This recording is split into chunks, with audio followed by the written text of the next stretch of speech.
নমস্কার, তন্ত্রমন্ত্রে আপনাকে স্বাগত। শ্রীকৃষ্ণ আর সুদামার বন্ধুত্ব কেমন ছিল? শ্রীকৃষ্ণ ও সুদামার কাহিনী হলো নিঃস্বার্থ বন্ধুত্ব, প্রেম এবং ভক্তির এক অতুলনীয় উপাখ্যান। গুরুকুল সন্দীপন মুনির আশ্রম জীবনে তাদের বন্ধুত্ব গড়ে ওঠে, যেখানে কৃষ্ণ ছিলেন ঈশ্বরতুল্য আর সুদামা ছিলেন অত্যন্ত গরিব ব্রাহ্মণ। বছর পর সুদামার স্ত্রীর অনুরোধে সহায়তার জন্য কৃষ্ণের দ্বারকায় প্রাসাদে গেলেন। কৃষ্ণ তাকে পরম সমাদরে নিজের সিংহাসনে বসিয়ে ও পা ধুয়ে আপ্যায়িত করেন। এই কাহিনীর মূল দিকগুলি হল উপহার ও ভালোবাসা কেমন ছিল। সুদামার লজ্জা সংকোচে কোনো সাহায্য না চেয়েই বাড়ি ফিরে আসেন। তিনি কৃষ্ণের জন্য সামান্য চিঁড়ে নিয়ে গিয়েছিলেন, যা কৃষ্ণ খুব তৃপ্তি সহকারে খান। কৃষ্ণ অন্তর্যামী হওয়ায় না চেয়েই সুদামার দারিদ্র্য দূর করে দেন। সুদামা বাড়ি ফিরে দেখেন যে তাঁর জরাজীর্ণ কুঁড়ে ঘরের বদলে রাজপ্রাসাদ দাঁড়িয়ে আছে।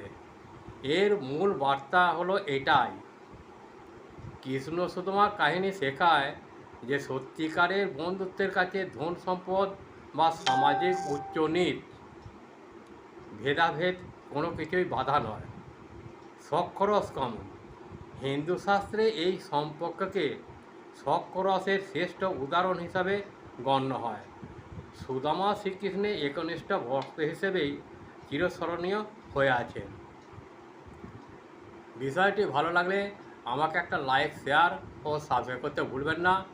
যারা আমাকে সাবস্ক্রাইব করেছেন তাদের উদ্দেশ্যে জানাই আন্তরিক ভালোবাসা ও বড়দের প্রণাম। এইভাবেই আমার পাশে থেকে সাহায্যের হাত বাড়িয়ে দিন, কারণ আমি কোনো টাকা পয়সা পাই না। আপনাদের একটি সাবস্ক্রাইব আমাকে একটু আলোর দিশা দেখাতে পারে, তাই অনুরোধ, সাহায্যের হাত বাড়িয়ে দিন।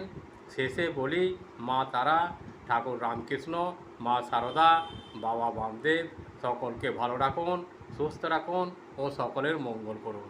নমস্কার, ভালো থাকবেন, ভালো রাখবেন।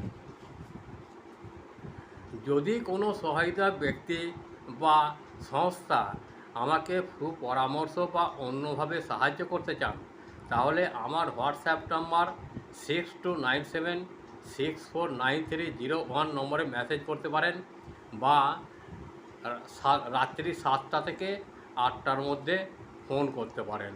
নমস্কার, ভালো থাকবেন।